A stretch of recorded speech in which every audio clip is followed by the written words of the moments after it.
Fala, seus cristãos cansados, graça e paz a todos os santos da internet, sejam bem-vindos a mais uma recapitulação semanal do nosso guia de estudos da lição da Escola Sabatina. Chegamos ao quinto episódio, a nossa quinta lição dessa série que se chama A Verdade Presente no Livro de Deuteronômio. A gente está fazendo aí um estudo um pouco mais temático, não necessariamente textual, ali verso a verso, mas pegando alguns dos temas ali que são apresentados para nós no livro de Deuteronômio e como isso nos revela a respeito de quem é Deus, qual é o nosso propósito, qual é o nosso senso de missão como povo, como filhos de Deus, né? Então está sendo bem legal estudar essa perspectiva a partir de um livro tão importante, tão fundamental no Antigo Testamento, que reverbera grandemente em todas as falas de Jesus, dos apóstolos, lá no Novo Testamento. Então vale a pena a gente acompanhar esse estudo aí de perto. Tá certo? Essa quinta lição, esse quinto episódio se chama Os Estrangeiros no Meio de Vocês. E o resumo é de que a ideia de amar o próximo e amar as outras pessoas, né, como a nós mesmos, de uma forma a expressar o amor que nós temos por Deus, essa verdade, essa ideia, ela é extraída do livro de Deuteronômio. Quando Jesus fala assim, olha, o segundo e maior mandamento é amar ao próximo como a si mesmo. Então a gente demonstra que ama a Deus amando ao próximo. Todas essas verdades, a essência delas é extraída justamente desse livro, do livro de Deuteronômio. Então a gente vai ver um pouco hoje de como isso se aplica na nossa vida. Antes da gente ir para o nosso estudo, eu quero te pedir mais uma vez, encarecidamente, se inscreva no nosso canal, se você ainda não se inscreveu, para ficar por dentro de todas as novidades que vão chegar pesadas aí, volumosas, para o ano novo, né? Meditações diárias, outras palestras e sermões, então fique por dentro. E se você puder compartilhar esse vídeo, indicar esse resumo da lição para outros amigos, para outros colegas pelo WhatsApp, pelo próprio YouTube, por redes sociais, enfim, compartilhe esse conteúdo e não se esqueça de, por favor, deixar o seu like aí para ganhar relevância no vídeo e esse vídeo poder aparecer também na timeline de outras pessoas. São 3 formas que você pode ajudar a gente gratuitamente e vai ser muito valiosa essa contribuição, tá certo? Vamos então para o nosso estudo, lição de número 5, os estrangeiros no meio de vocês. O verso-chave que a gente tem para essa semana está lá em Deuteronômio 10, verso 19, diz o seguinte, portanto, amem os estrangeiros, porque vocês foram estrangeiros na terra do Egito. Então, a grande razão aqui que Moisés, né, representando a Deus ali, dá para o povo de Israel, para que eles possam amar aqueles que estão ao seu redor, é lembrando, olha, coloquem em mente que vocês foram resgatados do estado em que muitos agora que vocês vão encontrar estarão. Vocês foram estrangeiros lá no Egito, vocês eram escravos, vocês foram maltratados, e se a regra é faça aos outros o que você deseja que faça a você, ninguém que estava lá no Egito como escravo gostava de ser tratado como estrangeiro escravo. Então agora, se eu quero um tratamento diferente desse para mim, qual é o tipo de tratamento que eu vou entregar àqueles que agora eu vou encontrar no meu caminho, na nova jornada, nessa terra prometida que agora eu vou tomar posse? Então, quando eu lidar com estrangeiros, eu devo lidar com eles da forma como eu gostaria de ter sido tratado lá no Egito. E eu sei por experiência própria que não fui. E como isso foi pesado, como isso foi doloroso, e as sequelas, né, a dor que isso causou na minha vida, e eu não desejo isso para o meu próximo. Como é de nosso costume aqui, vamos para os 3 pontos da lição dessa semana. O primeiro ponto é de que a lei de Deus, ela faz parte dos nossos corações. Ela deve estar dentro do nosso coração. A essência dela, os princípios dela devem estar nos nossos corações. E muitas vezes a gente trata a lei como um mero código, como simplesmente uma constituição que está escrita lá num texto e é uma letra fria, e basta eu saber, basta eu ter assim a memória, a cognição de como essas leis funcionam que já vai servir para mim. E não é bem assim, porque a gente sabe, por exemplo, que um livro só é bom conforme eu leio. Se o livro está lá na minha prateleira, fechadinho no plástico, para mim não faz a menor diferença, por melhor que seja o conteúdo dele. Da mesma forma, a lei ela tem que estar no nosso coração, na nossa prática, no dia a dia. Quando a gente observa lá a história que é recapitulada nos primeiros capítulos de Deuteronômio, que acontecem lá no Êxodo, né?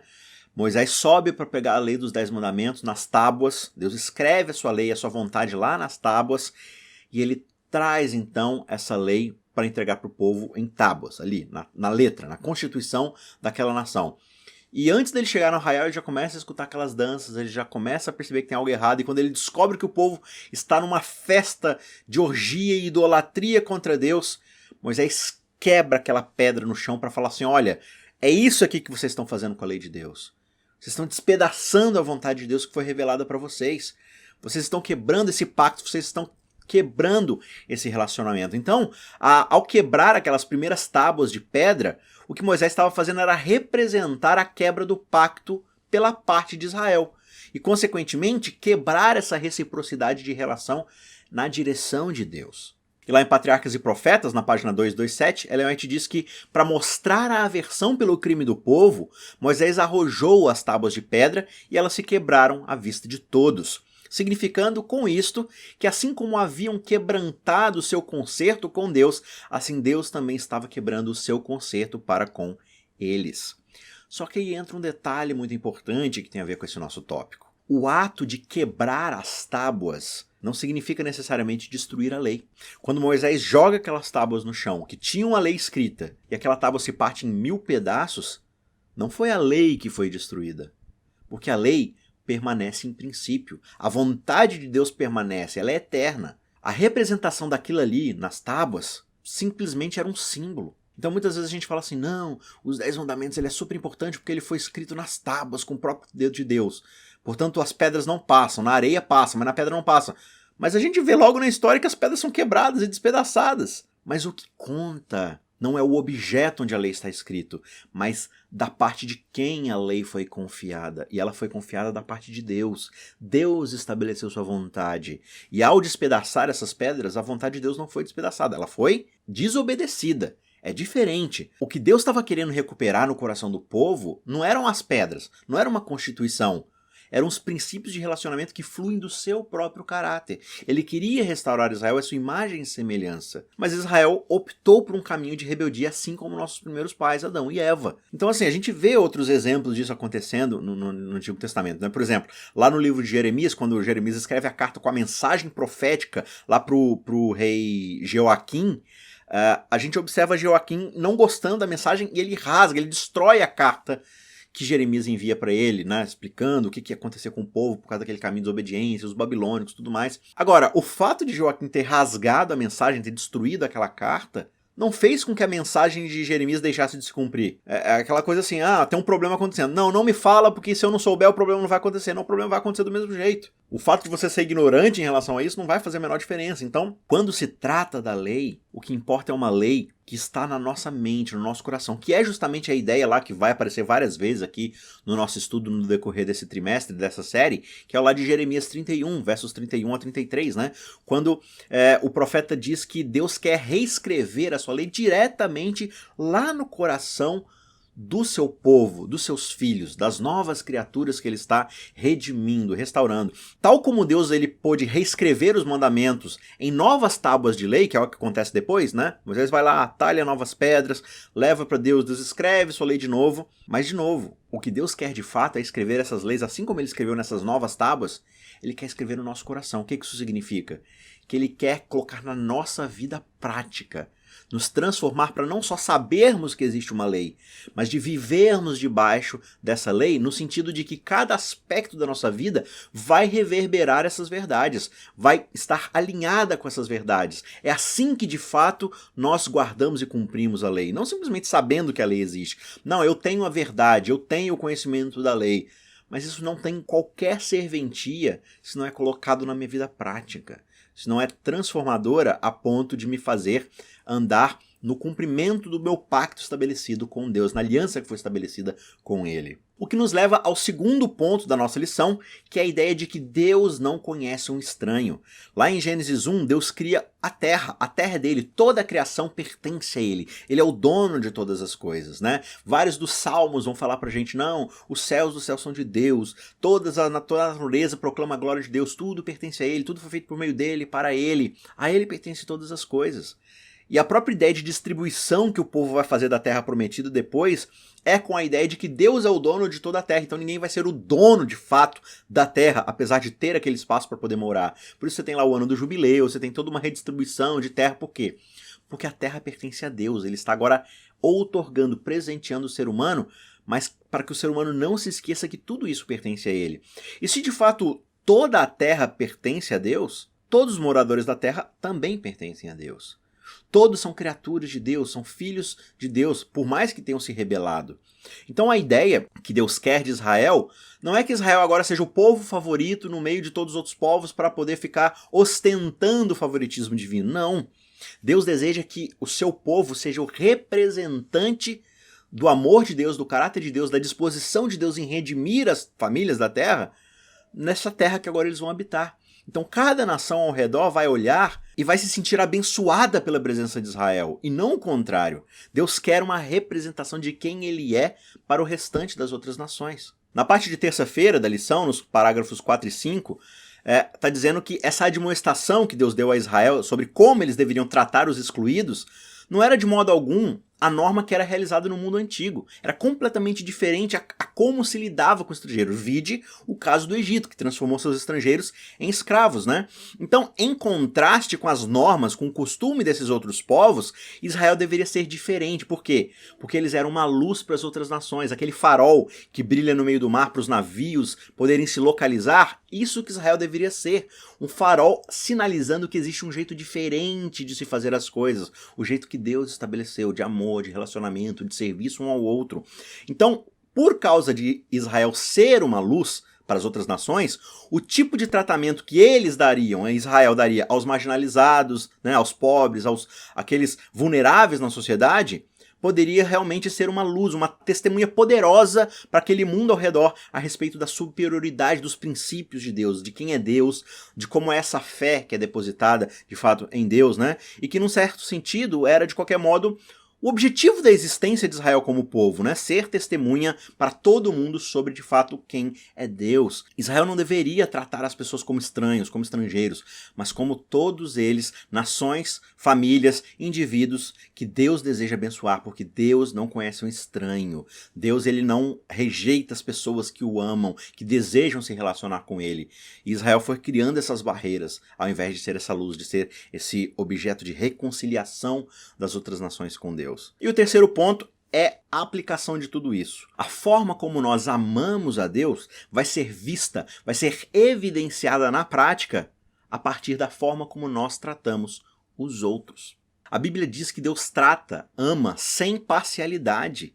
Né? Quando você vai lá no Sermão do Monte, por exemplo, Jesus fala, olha, Deus é bom. Por que Deus é bom? Porque ele faz chover sobre justo e injusto. Ele faz nascer o sol sobre justo e injusto. Ele dá bênçãos comuns, graça comum a justos e injustos. Claro que existe uma bênção diferenciada pelo simples fato de eu estar me relacionando intimamente com Deus, porque os benefícios desse relacionamento vão ser proveitosos. Mas no comum, mesmo aquelas pessoas que não conhecem, não se relacionam com Deus, também possuem bênçãos comuns. O fato de ter vida todos os dias, de ter força para trabalhar, de ter saúde, de poder contar com relacionamentos ao nosso redor. Claro, a coisa não é perfeita por causa do pecado, mas todos nós gozamos de um certo tipo de benefício de simplesmente sermos criaturas de Deus. Deus não é parcial, não, eu vou dar mais sol para aquele que vai ao culto. Não, eu vou fazer chover só na horta daquele que devolve o dízimo. Não, ele faz por igual para todo mundo, claro, na medida em que o pecado atua no mundo, né? Tem essa relação ali que é um pouco mais complexa. Mas Deus ele não trata esse favoritismo. E se Deus é assim e nós somos chamados a sermos restaurados à sua imagem e semelhança, o que isso diz sobre a forma como nós devemos tratar os outros? Muitas vezes a gente trata todo mundo com parcialidade. Né? A gente trata as pessoas de acordo com o que elas podem nos fornecer, de acordo com o que elas podem nos abençoar, de acordo com alguma coisa que possa trazer benefício a nós. Agora, se essa relação pode trazer algum prejuízo para mim, alguma dificuldade, pode me prejudicar de alguma forma, aí não, aí deixa para lá, eu vou ficar quieto aqui, eu vou me autopreservar. E Deus não é assim. Deus ofereceu a sua própria vida para salvar a humanidade, né? Mesmo num relacionamento que o traria morte, que o traria destruição, vergonha, sabe? Todo tipo de xingamento, de pancadaria e por fim a morte, ainda assim ele se entregou. Refletir esse Deus é refletir o seu sacrifício. Portanto, quando Jesus diz assim, olha, o maior mandamento de todos é amar a Deus acima de todas as coisas, com toda a tua força, todo o teu entendimento, né? Agora, o que significa amar a esse Deus que tem tudo, que pode tudo, de que nada tem falta? Significar amá-lo significa obedecê-lo. E como nós o obedecemos? Mediante essas leis que vão mediar a forma como nós vamos tratar o nosso semelhante. Por isso que ele diz, a segunda lei, tão importante quanto essa, veja, tão importante, o que ele está dizendo? Que a forma como eu trato o próximo é tão importante como a forma como eu me relaciono com Deus. Aí a gente fala assim, não, a minha vida espiritual Meu relacionamento com Deus está maravilhoso. Eu vou à igreja, ouço hinos, ouço sermões, estudo minha Bíblia. Com Deus está tudo certo. O problema é com a minha esposa. O problema é com meu esposo. O problema é meus filhos que enchem minha paciência. O problema é meu chefe que não sai do meu pé e eu quero a morte dele. O problema é meus empregados, vagabundos lá que não querem trabalhar, então eu faço com que eles trabalhem ainda mais e tal. Com Deus está tudo certo, com o outro que é o problema. Não, Jesus diz, tão importante quanto o segundo mandamento é o primeiro. O que ele está dizendo é indivisível essa relação. Assim como a trindade é indivisível em si, a forma como eu me relaciono com Deus e com o próximo são coisas indivisíveis. Se eu estou tratando o meu próximo mal, aquém daquilo que a lei me urge, me convida, me ordena a fazer, isso é um sintoma da forma como está meu relacionamento com Deus. Não tem como eu estar me relacionando bem com Deus e tratando o próximo mal. Se eu estou tratando o próximo mal, se eu estou sobrecarregando o outro, se eu não estou servindo o outro, significa que eu não amo a Deus, que eu não o estou servindo. Eu estou tratando a sua imagem e semelhança, o seu reflexo, de uma forma diferente do que eu estou tratando o original. Isso não faz o menor sentido. Por isso que essas coisas estão indivisíveis. Deuteronômio vai dar todas essas leis para mediar essas relações. Para falar assim, olha, você não vai tratar o outro dessa forma. Olha, o estrangeiro, o oprimido, o seu próximo, o seu semelhante, o que está acima de você. Todos eles estão protegidos debaixo dessa lei. Porque eu estou oferecendo ao meu próximo o mesmo tipo de tratamento que eu deveria estar dando ao Deus, que é o Criador e mantenedor de todo o universo. Portanto, eu não ajo com parcialidade. Se Deus é imparcial, a forma como eu trato a Deus é a forma como eu trato meu semelhante, sem parcialidade. Lá no capítulo 58, que termina falando sobre ser reparador de brechas, reconstrutor de muralhas e tudo mais, né? A gente fica assim, não, pregar a verdade final e tudo mais. E dentro desse pacote da pregação do evangelho, é lógico que está esse processo de restaurar muralhas, restaurar a verdade, reparar brechas. Mas o capítulo 58 de Isaías como um todo está falando do quê? De relacionamentos interpessoais, a forma como eu trato os vulneráveis da sociedade, a viúva, o estrangeiro, o órfão, né? Todas essas pessoas, como eu as enxergo? Como um peso, um empecilho na sociedade? Ah, é tudo vagabundo, que não quer saber de nada. Ou realmente são pessoas que carecem da misericórdia que Deus um dia demonstrou a mim, né? Então Isaías começa a denunciar o pecado do povo para falar assim, olha, vocês vão para a igreja, vocês fazem seus cultos, oferecem seus sacrifícios. Com Deus a relação de vocês está maravilhosa. E ele diz assim, olha, vocês vêm até mim, Deus dizendo, como um povo que parece querer fazer a minha vontade. Né? É essa história. Não, com Deus tá tudo certo. Só que aí quando vocês vão colocar o pé no chão e viver o dia a dia de vocês, vocês ignoram todas as pessoas que precisam do meu amor, que precisam da minha misericórdia. Né? E ele diz, olha, se vocês tirarem do meio de vocês a opressão, a injúria, a inveja, o orgulho, esse favoritismo com um e a opressão em relação ao outro, então a luz de vocês será tão forte como o meio-dia. Meia-noite para vocês vai ser igual ao meio-dia, de tanto que vocês vão brilhar. Se vocês fizerem o quê? Tirarem o dedo acusador do meio de vocês, tirarem a opressão, o peso sobre o outro. Aí vocês vão ser experimentadores desse ministério de reparar brechas, de reconstruir muros. E ele ainda fala, inclusive, da ideia do sábado, né? Aí vocês vão se deleitar no sábado, vocês vão chamar o sábado deleitoso. Por quê?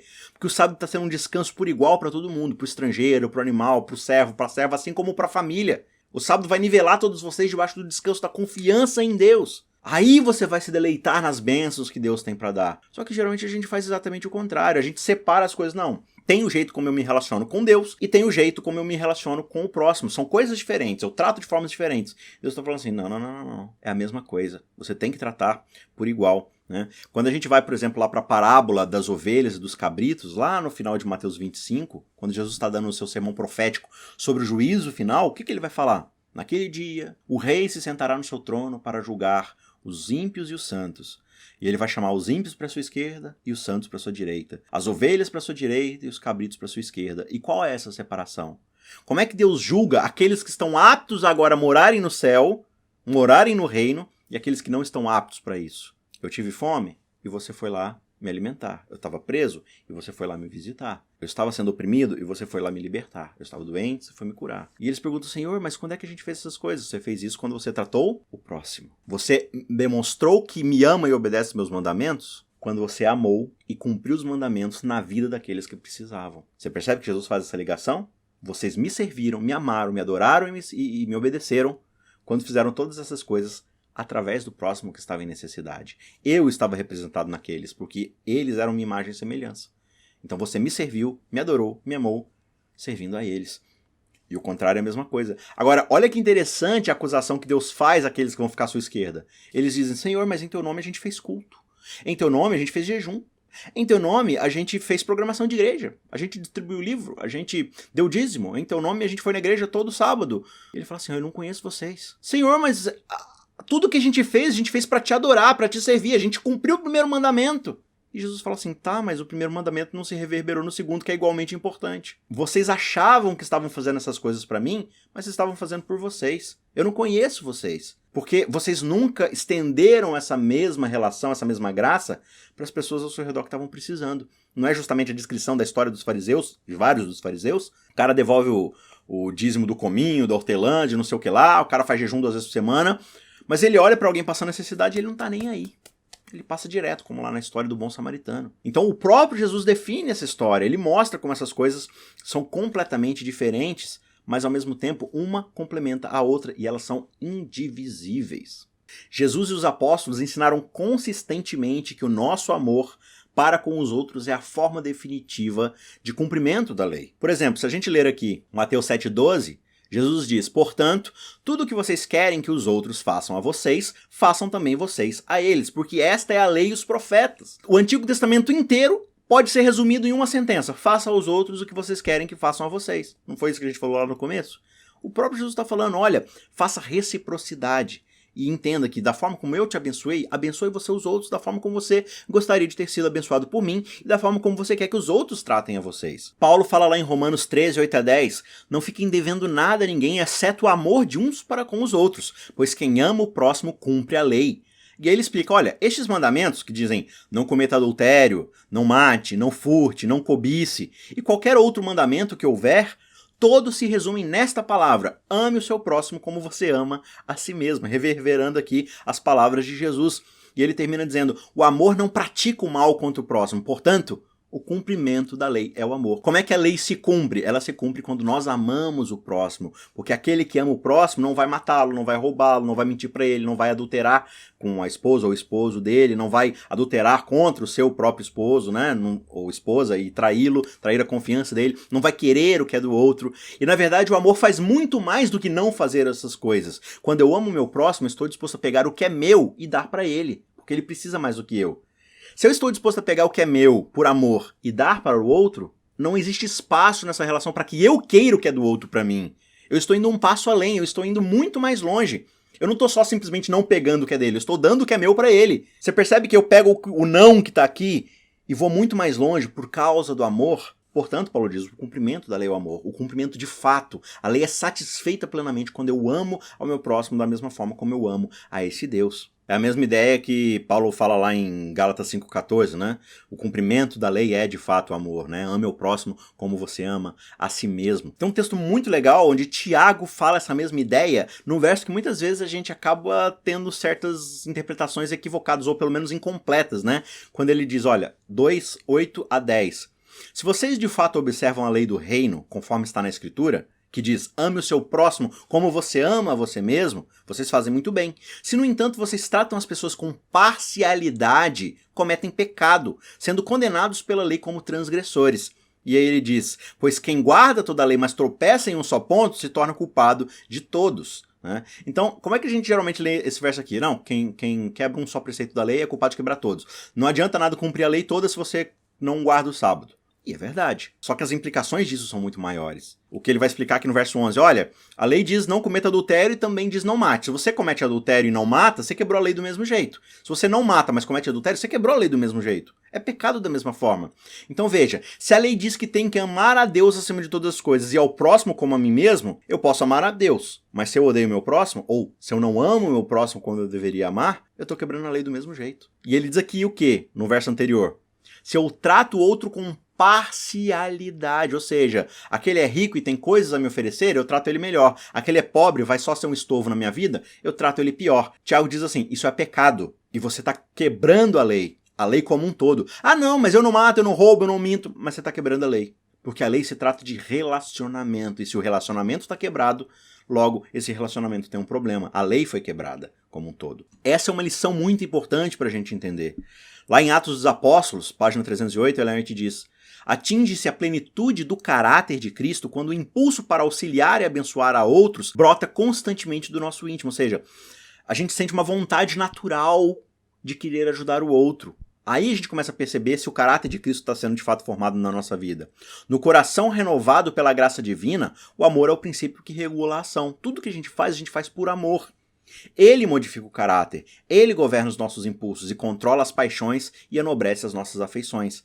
Esse amor, acariciado no coração, ameniza a vida e derrama influência enobrecedora ao nosso redor. Ou seja, não só é um grande benefício na nossa vida, como vai começar a derramar influência positiva, restauradora ao nosso redor, assim como Israel deveria ser naquela terra de Canaã para as outras nações, né? A gente começa a derramar bênção na vida das pessoas e elas podem buscar um relacionamento com Deus por causa dessa influência, e Deus vai restaurá-la e abençoá-la e agraciá-la da mesma forma como fez na nossa vida. A grande conclusão do estudo dessa semana é: Israel deveria tratar os estrangeiros e outras pessoas, outros povos na terra de Canaã, da forma como eles gostariam de ter sido tratados lá no Egito. Né? Assim como eles foram restaurados e resgatados agora, redimidos do Egito da escravidão, eles deveriam fazer a mesma coisa agora com as outras nações, com os outros povos. E quando a gente aplica isso para a nossa vida do lado de cá do Novo Testamento, o pensamento é o mesmo. Né? Se Jesus nos redimiu do Egito do pecado, lá na cruz, morrendo por nós, ora, quando eu olho para esse sacrifício, o que isso diz na minha vida? Como é que eu trato agora as pessoas que estão ao meu redor nessa Canaã que eu ainda vivo? Será que eu sou uma fonte de luz, de bênção, restaurador de relacionamentos, redimindo as pessoas e levando-as aos pés de Cristo? Ou será que eu estou vivendo simplesmente para mim? Será que eu trato as pessoas com parcialidade? Né? À luz do que Cristo fez por mim na cruz, o que eu estou fazendo pelo meu próximo? Essa é a verdadeira medida do meu relacionamento com Deus. É o que o Tiago vai falar. O que adianta você dizer que tem fé em Cristo, ou seja, que você confia em Deus, mas você não ama o seu próximo? Essa fé não vale de nada, porque ela simplesmente é uma fé de mentirinha. Não é uma fé salvadora. Por quê? Porque você não foi salvo. Você não foi salvo do seu egoísmo. Você não foi salvo das suas mentiras. Você não foi salvo dessa capacidade de viver só para si. Então essa fé não foi uma fé salvadora. Ela nunca existiu para começo de conversa. Aquilo que Cristo fez por nós deve impactar de forma positiva a forma como nós tratamos o nosso próximo. Essa é a lição áurea, a lição-chave dessa semana. Que Deus te abençoe. Não se esqueça de se inscrever, curtir, compartilhar esse conteúdo e a gente se vê na semana que vem. Tchau, tchau. Ajude o Cristãos Cansados a continuar produzindo conteúdo de qualidade. Você pode nos ajudar fazendo um Pix de qualquer valor para o e-mail isaquerf@gmail.com isaquerf@gmail.com. O link também está na descrição. Muito obrigado e que Deus te abençoe.